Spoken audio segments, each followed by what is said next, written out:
श्री राधे राधे। प्रिय श्रोताओं, आप सभी का हार्दिक स्वागत है। आज हम परम पूज्य संतों के अमूल्य सत्संग से ऐसे जीवन उपयोगी उपदेश सुनेंगे जो हमारे भजन साधना और आध्यात्मिक जीवन को नई दिशा देते हैं।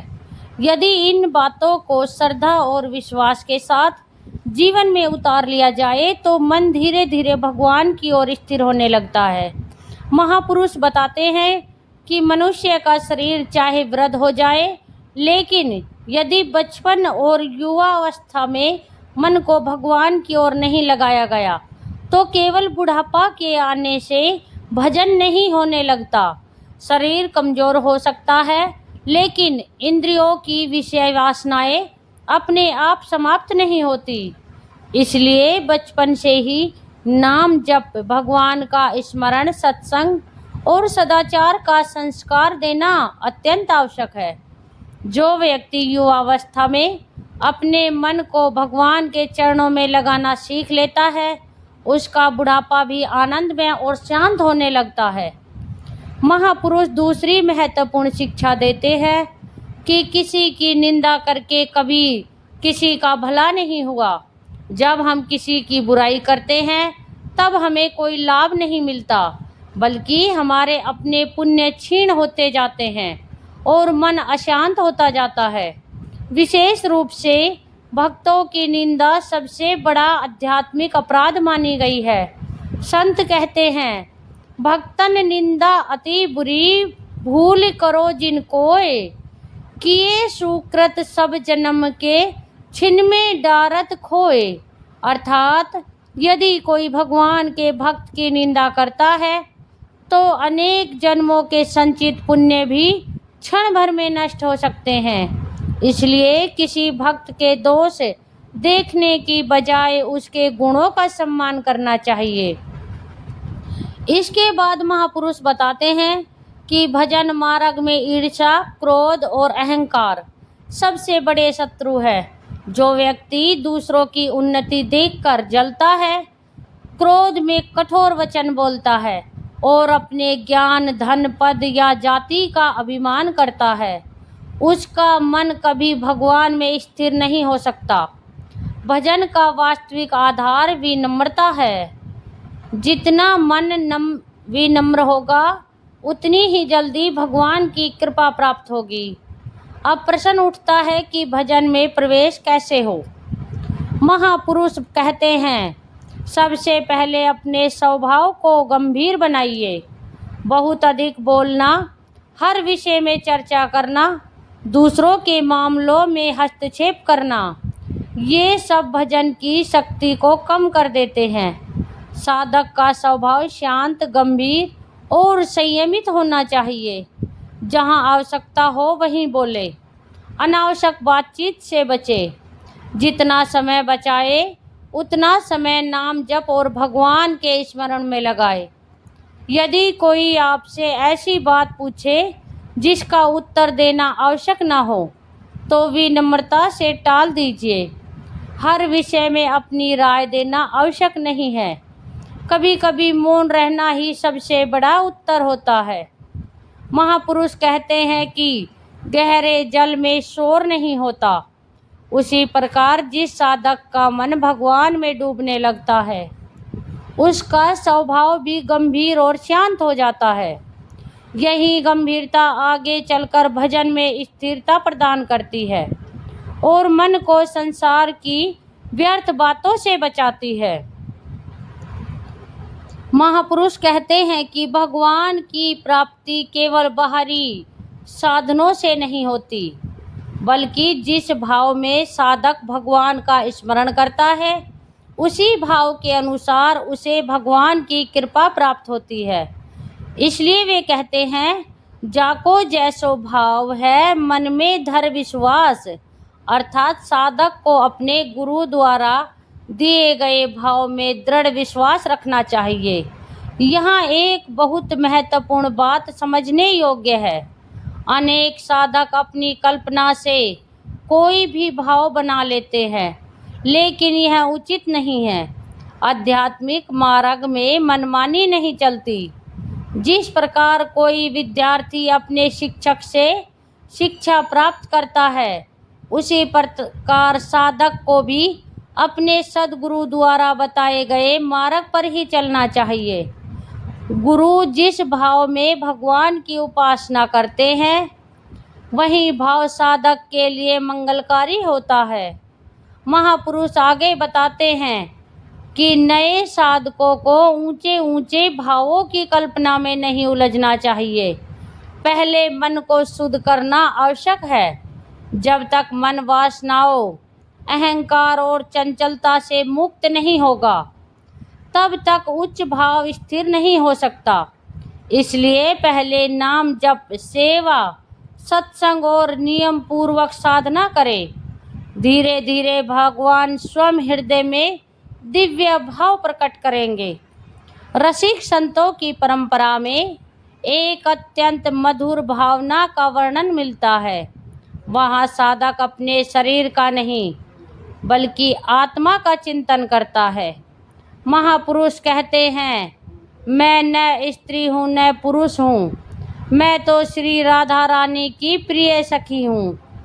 इसका अर्थ शरीर बदलना नहीं, बल्कि आत्मा की दिव्य पहचान को जागृति करना है। आत्मा न पुरुष है न स्त्री, आत्मा तो भगवान की शाश्वत सेविका है। जब यह भावना दृढ़ होती है, तब साधक संसार के शरीर अभिमान से ऊपर उठने लगता है। महापुरुष समझाते हैं कि गोपी कोई शरीर नहीं, बल्कि एक आध्यात्मिक अवस्था है। यदि गोपी होना केवल एक स्त्री शरीर से संभव होता, तो संसार की प्रत्येक स्त्री गोपी कहलाती। लेकिन ऐसा नहीं है। गोपी वह है जिसके हृदय में भगवान श्री कृष्ण और राधा रानी के प्रति निष्काम, निष्कलंक और अनन्य प्रेम जागृति हो गया हो। यही कारण है कि अनेक महान ऋषि मुनियों ने भी गोपी भाव की कामना की थी। महापुरुष आगे कहते हैं कि जब यह प्रेम जागृत होता है, तब साधक धीरे धीरे लोक लाज, अहंकार और संसार के दिखावे से ऊपर उठ जाता है। उसका जीवन केवल एक ही उद्देश्य में लग जाता है, अपने आराध्य की प्रसन्नता। यहाँ लोक, वेद और कुल का त्याग का अर्थ अपने कर्तव्य को छोड़ देना नहीं है, बल्कि भगवान के प्रेम को सर्वोच्च स्थान देना है। जब प्रेम जागता है, तब संसार का आकर्षण अपने आप कम होने लगता है। जैसे वर्षा के समय नदी का जल समुद्र की ओर वेग से बहता है और कोई उसे रोक नहीं सकता, उसी प्रकार भगवान के प्रेम की धारा भी साधक को अपने आराध्य के चरणों तक पहुंचा देती है। ऐसा प्रेम किसी तर्क या बुद्धि से नहीं मिलता। यह केवल गुरु कृपा, सत्संग और निरंतर नाम स्मरण से प्राप्त होता है। इसलिए महापुरुष बार बार कहते हैं, अपने गुरु के बताए हुए मार्ग पर अटल रहो, उसी में कल्याण है। वे कहते हैं कि संसार में अनेक प्रकार के भक्त, अनेक प्रकार की उपासनाएं और अनेक प्रकार के सिद्धांत हैं। सभी अपने अपने स्थान पर आदरणीय हो सकते हैं, लेकिन साधक को अपने गुरु द्वारा बताए गए मार्ग पर ही दृढ़ रहना चाहिए। यदि साधक बिना विवेक के हर जगह जाकर अलग अलग मत सुनने लगे, तो उसका मन भ्रमित हो जाता है, भजन में स्थिरता नहीं रहती। इसलिए वे कहते हैं, बिन विवेक मिलबो तहाँ, मन पावे अति खेद। अर्थात जहाँ जाने से मन में भ्रम उत्पन्न हो, वहाँ जाने से बचना चाहिए। महापुरुष बताते हैं कि साधना में सफलता का रहस्य है एक निष्ठा, एक गुरु, एक मंत्र, एक इष्ट, एक साधना और एक लक्ष्य। जब मन बार बार दिशा बदलता है, तो साधना की शक्ति बिखर जाती है। लेकिन जब मन एक ही लक्ष्य पर स्थिर हो जाता है तब भगवान की कृपा शीघ्र प्राप्त होती है। इसलिए साधक को अपने गुरु के उपदेश, अपने मंत्र और अपने आराध्य पर पूर्ण विश्वास रखना चाहिए। महापुरुष आगे कहते हैं कि संगति का प्रभाव अत्यंत गहरा होता है। जैसी संगति होगी वैसा ही मन बन जाएगा। यदि हम ऐसे लोगों के बीच बैठेंगे जहाँ केवल संसार की बातें, निंदा, आलोचना और विषय वासनाओं की चर्चा होती हो, तो धीरे धीरे हमारा मन भी उसी दिशा में चला जाएगा। लेकिन यदि हम संतों, भक्तों और भगवान का स्मरण करने वालों की संगति करेंगे तो मन स्वतः भगवान की ओर आकर्षित होने लगेगा। इसलिए कहा गया है कि सत्संग केवल शरीर से बैठना नहीं, बल्कि मन को भी भगवान की ओर मोड़ देना है। महापुरुष यह भी कहते हैं कि साधक को अपने भोजन और संगति दोनों में सावधानी रखनी चाहिए। जैसा अन्न वैसा मन, जैसी संगति वैसी वृत्ति। इसलिए भोजन सदैव भगवान को अर्पित करके ही ग्रहण करना चाहिए और यथासंभव सात्विक जीवन अपनाना चाहिए। भोजन केवल शरीर को नहीं, मन को भी प्रभावित करता है। इसी प्रकार जिन लोगों की संगति से भगवान का स्मरण बढ़े, वही वास्तविक सत्संग है। जहाँ बैठते ही भगवान की चर्चा होने लगे, नाम स्मरण होने लगे, भक्ति की प्रेरणा मिले और संसार से वैराग्य बढ़े, वही श्रेष्ठ संगति है। महापुरुष कहते हैं कि यदि किसी महापुरुष के दर्शन मात्र से हृदय में शांति आने लगे, आंखों में भक्ति के आंसू आने लगे और भगवान का स्मरण होने लगे, तो समझना चाहिए कि यह वास्तविक सत्संग है। ऐसे संतों का सम्मान करना चाहिए, उनकी वाणी को श्रद्धा से सुनना चाहिए और उनके बताए मार्ग पर चलने का प्रयास करना चाहिए। प्रिय श्रोताओं, भगवान की कृपा कठिन नहीं है। कठिन केवल मन को संसार से हटाकर भगवान में लगाना है, और यह कार्य गुरु कृपा, सत्संग और निरंतर नाम जप से ही संभव होता है। इसलिए अपने जीवन का अधिक से अधिक समय भगवान के नाम, सत्संग और सेवा में लगाइए। यही मानव जीवन की सबसे बड़ी सफलता है। जो साधक केवल संसार की बातें करता है, उसका मन संसार में ही उलझा रहता है। लेकिन जो साधक हर समय श्री राधा कृष्ण का नाम, गुण, रूप और लीला का चिंतन करता है, उसका मन धीरे धीरे भगवान में स्थिर होने लगता है। इसलिए महापुरुष कहते हैं कि ऐसी संगति करो जहाँ बैठते ही भगवान की चर्चा प्रारंभ हो जाए, जहाँ निंदा, आलोचना, राजनीति, धन दौलत या संसार की व्यर्थ बातें न हों, बल्कि केवल भक्ति की धारा बहती हो। रसिक संतों का संग साधारण नहीं होता। उनके पास बैठने मात्र से मन शांत होने लगता है, संसार के विषय फीके लगने लगते हैं और भगवान के नाम में रस आने लगता है। कहा गया है कि जिनके दर्शन से रोम रोम पुलकित हो जाए, जिनकी वाणी सुनकर आँखों में प्रेमाश्रु आ जाए, वही वास्तविक संत है। ऐसे संत अपने जीवन से सिखाते हैं कि भगवान केवल मंदिरों में नहीं, भक्त के हृदय में निवास करते हैं। यदि हृदय मंदिर खाली है और केवल बाहर मंदिरों की यात्रा करते रहे, तो अभी साधना अधूरी है। सच्ची साधना तब प्रारंभ होती है जब हृदय में प्रभु का प्रादुर्भाव होने लगे। और यह कार्य कौन करता है? सद्गुरु। गुरु केवल ज्ञान नहीं देते, वे हृदय का द्वार खोलते हैं। गुरु केवल मंत्र नहीं, देते, वे जीवन की दिशा बदल देते हैं। गुरु केवल उपदेश नहीं देते, वे शिष्य के भीतर सोई हुई भक्ति को जागृत कर देते हैं। इसलिए शास्त्रों में गुरु की महिमा भगवान के समान कही गई है।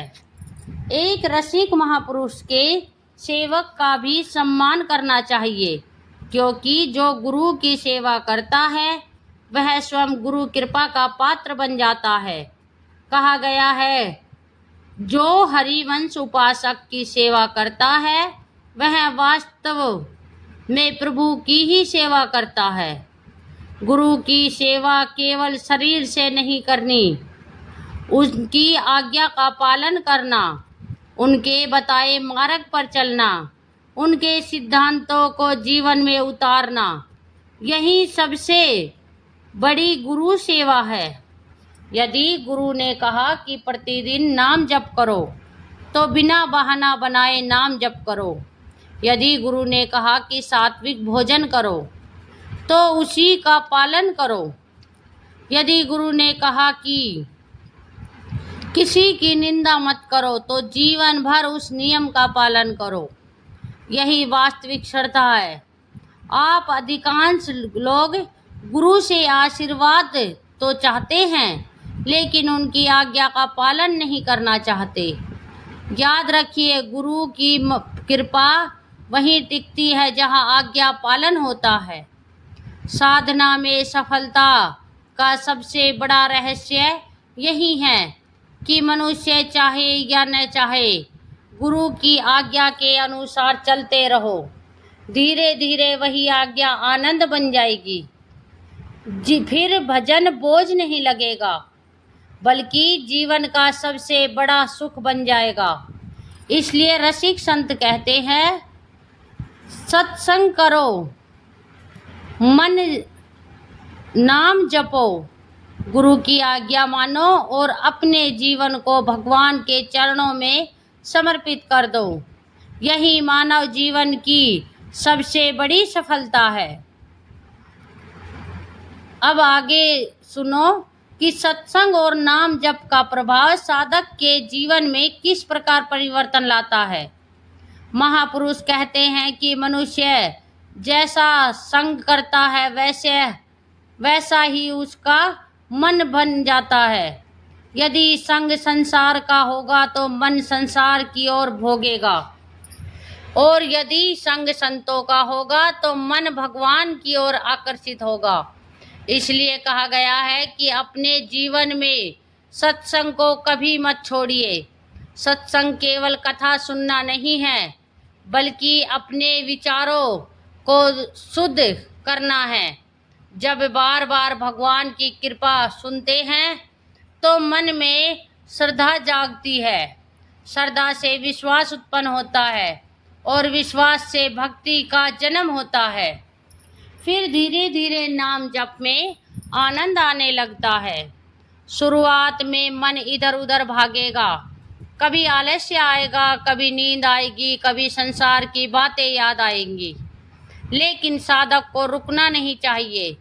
जिस प्रकार कोई किसान प्रतिदिन खेत में पानी देता है तब जाकर फसल तैयार होती है, उसी प्रकार प्रतिदिन किया गया नाम जप और एक दिन अवश्य फल देता है। भगवान कभी भी सच्चे प्रयास को व्यर्थ नहीं जाने देते। नाम जप करते समय संख्या से अधिक महत्वपूर्ण है भावना। यदि प्रेम और श्रद्धा के साथ एक बार भी भगवान का नाम लिया जाए तो वह नाम साधक के जीवन में चमत्कार कर सकता है। नाम केवल शब्द नहीं है, नाम स्वयं भगवान का स्वरूप है। जहाँ भगवान का नाम है वहीं उनकी कृपा है, जहाँ कृपा है वहीं शांति है, और जहाँ शांति है वहीं सच्चा आनंद है। इसलिए अपने दिन की शुरुआत भगवान के नाम से करें और दिन का समापन भी भगवान के नाम से करें। चलते फिरते, उठते बैठते, काम करते हुए भी मन ही मन नाम जप करते रहे। धीरे धीरे यही अभ्यास आपका स्वभाव बन जाएगा। फिर संसार के दुख आपको पहले की तरह विचलित नहीं करेंगे। सुख आएगा तो अहंकार बढ़ेगा, दुख आएगा तो निराशा नहीं होगी। यही भक्ति की सबसे बड़ी पहचान है। मनुष्य इस संसार में धन, पद और सम्मान कमाने आता हुआ दिखाई देता है, लेकिन उसका वास्तविक उद्देश्य भगवान की प्रीति, भगवान की प्राप्ति है। जो इस उद्देश्य को समझ लेता है उसका जीवन धन्य हो जाता है। इसलिए आज ही संकल्प करें, प्रतिदिन नाम जप करेंगे, सत्संग सुनेंगे, गुरु की आज्ञा का पालन करेंगे और अपने जीवन को भगवान के चरणों में समर्पित करेंगे। वही मार्ग हमें शांति, प्रेम और परम आनंद की ओर ले जाता है। महापुरुष कहते हैं, संसार नहीं, परिस्थितियां नहीं, दूसरे लोग नहीं, बल्कि हमारा अपना मन, अपना चंचल मन ही सबसे बड़ा शत्रु है। यही मन कभी भगवान के चरणों में बैठता है और अगले ही क्षण विषय वासनाओं की ओर भागने लगता है। इसलिए श्रीमद् भगवत गीता में भगवान श्री कृष्ण ने मन को साधने का उपाय बताया है, अभ्यास और वैराग्य। निरंतर अभ्यास से मन धीरे धीरे भगवान के नाम में लगने लगता है और वैराग्य से विषयों का आकर्षण कम होने लगता है। साधना के प्रारंभ में मन बार बार भागेगा, कभी मोबाइल की याद आएगी, कभी धन की चिंता, कभी परिवार की बातें और कभी भविष्य की कल्पनाएं। लेकिन हर बार प्रेम से मन को वापस भगवान के चरणों में ले आइए। मन को डांटना नहीं, उसे भगवान के नाम का स्वाद चखाइए। जिस प्रकार एक छोटा बच्चा बार बार इधर उधर भागता है, लेकिन माता उसे प्रेम से पकड़कर अपने पास बैठा लेती है, उसी प्रकार साधक को भी अपने मन को प्रेम पूर्वक भगवान के चरणों में बैठाना चाहिए। धीरे धीरे मन समझने लगता है कि वास्तविक आनंद संसार में नहीं, बल्कि प्रभु के नाम में है। याद रखिए, जिस दिन मन को नाम जप में आनंद मिलने लगेगा, उसी दिन से संसार के आकर्षण स्वतः कम होने लगेंगे। यही भक्ति की सबसे बड़ी सफलता है। महापुरुष कहते हैं कि साधना में कभी यह मत सोचो कि अभी तक मुझे भगवान के दर्शन क्यों नहीं हुए। आपका प्रत्येक नाम जप, प्रत्येक प्रार्थना और प्रत्येक आंसू भगवान तक पहुंच रहा है। भगवान उचित समय पर अपने भक्त को अवश्य स्वीकार करते हैं। इसलिए अधीर मत बनिए। बीज बोने के तुरंत बाद फल नहीं आता। पहले बीज मिट्टी के भीतर छुपकर जड़ें बनाता है। उसी प्रकार भगवान का प्रभाव पहले भीतर दिखाई देता है। मन शांत होने लगता है, क्रोध कम होने लगता है, ईर्ष्या घटने लगती है, क्षमा बढ़ने लगती है, भगवान के प्रति प्रेम बढ़ने लगता है। यही संकेत है कि आपकी साधना सफल दिशा में आगे बढ़ रही है। इसलिए किसी से अपनी साधना की तुलना मत कीजिए। हर साधक का मार्ग अलग होता है और हर व्यक्ति को भगवान अपनी कृपा के अनुसार आगे बढ़ाते हैं।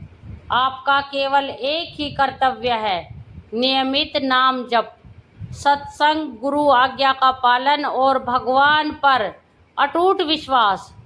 इसी मार्ग पर चलते चलते एक दिन ऐसा आएगा जब मन स्वयं भगवान से हटकर केवल प्रभु के चरणों में स्थिर हो जाएगा और वही क्षण मानव जीवन की सबसे बड़ी उपलब्धि होगा। महापुरुष कहते हैं कि जब तक साधक अपने जीवन का भार स्वयं उठाता रहता है, तब तक उसे चिंता, भय, मोह और अशांति घेरे रहते हैं। लेकिन जिस क्षण वह अपने जीवन को पूर्ण रूप से भगवान के चरणों में समर्पित कर देता है, उसी क्षण से उसकी आध्यात्मिक यात्रा सरल होने लगती है। समर्पण का अर्थ केवल इतना नहीं कि हम मंदिर जाकर प्रणाम कर ले। सच्चा समर्पण तब है जब हमारे विचार, वाणी और कर्म तीनों भगवान की इच्छा के अनुसार चलने लगे। यदि सुख मिले तो यह सोचे कि यह प्रभु की कृपा है, और यदि दुख मिले तो यह समझे कि इसमें भी प्रभु का कोई कल्याणकारी उद्देश्य छुपा हुआ है। यही सच्चे भक्त की पहचान है। महापुरुष कहते हैं कि भगवान अपने भक्त की परीक्षा अवश्य लेते हैं, लेकिन उसका साथ कभी नहीं छोड़ते। इसलिए कठिन समय में घबराने की आवश्यकता नहीं है। जो व्यक्ति हर परिस्थिति में भगवान का नाम नहीं छोड़ता, भगवान भी उसका हाथ नहीं छोड़ते। एक बात सदैव याद रखिए, भगवान को अपना धन नहीं चाहिए, भगवान को आपका धन नहीं चाहिए, भगवान को आपका पद नहीं चाहिए, भगवान को आपकी विद्वता भी नहीं चाहिए। भगवान को चाहिए केवल आपका निर्मल हृदय और निष्कपट प्रेम। यदि हृदय में छल, कपट, ईर्ष्या और अहंकार भरा रहेगा तो भक्ति का रस अनुभव नहीं होगा। इसलिए प्रतिदिन अपने मन का निरीक्षण करें।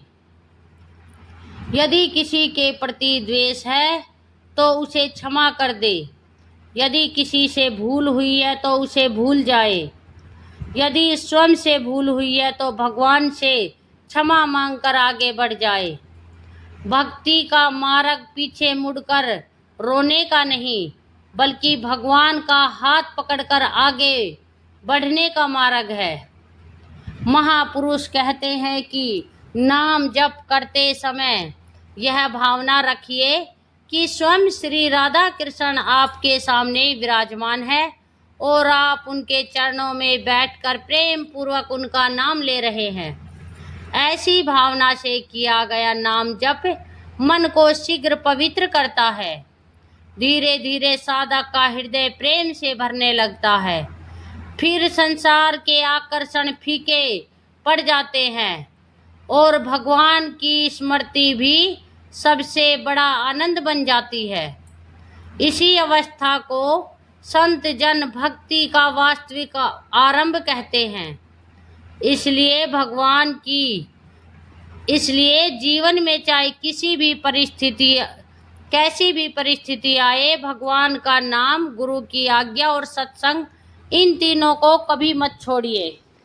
यही तीन आधार साधक को अनंतः भगवान की कृपा और परम शांति तक पहुंचाते हैं। महापुरुष कहते हैं कि यह मानव जीवन अत्यंत दुर्लभ है। असंख्य योनियों में भटकने के बाद हमें यह शरीर मिला है।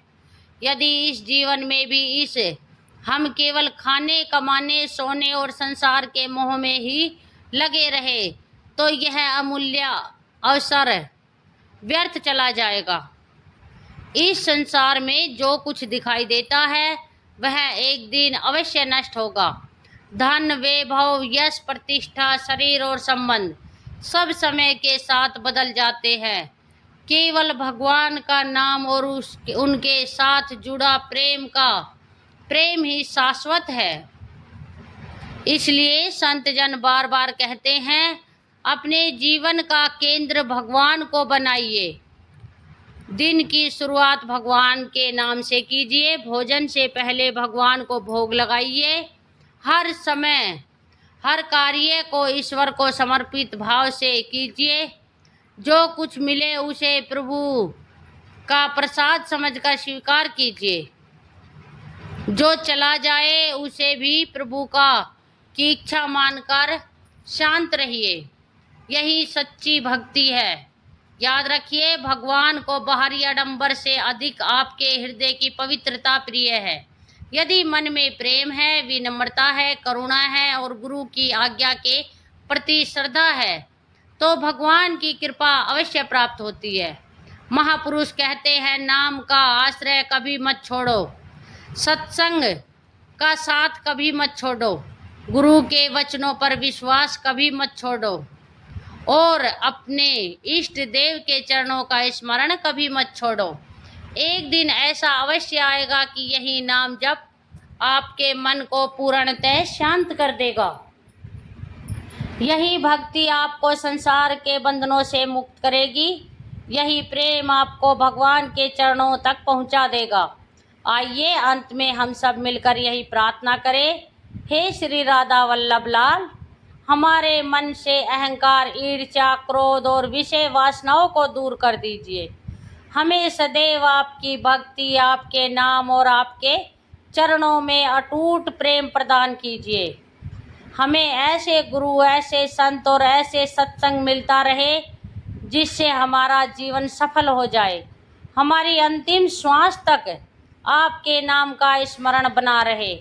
इसी में हमारा कल्याण है। बोलिए प्रेम से राधे राधे। जय श्री राधा वल्लभ लाल की जय।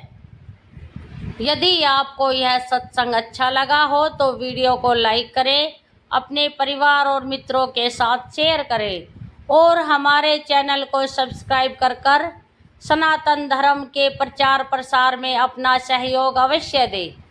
राधे राधे। मिलते हैं अगले दिव्य सत्संग में।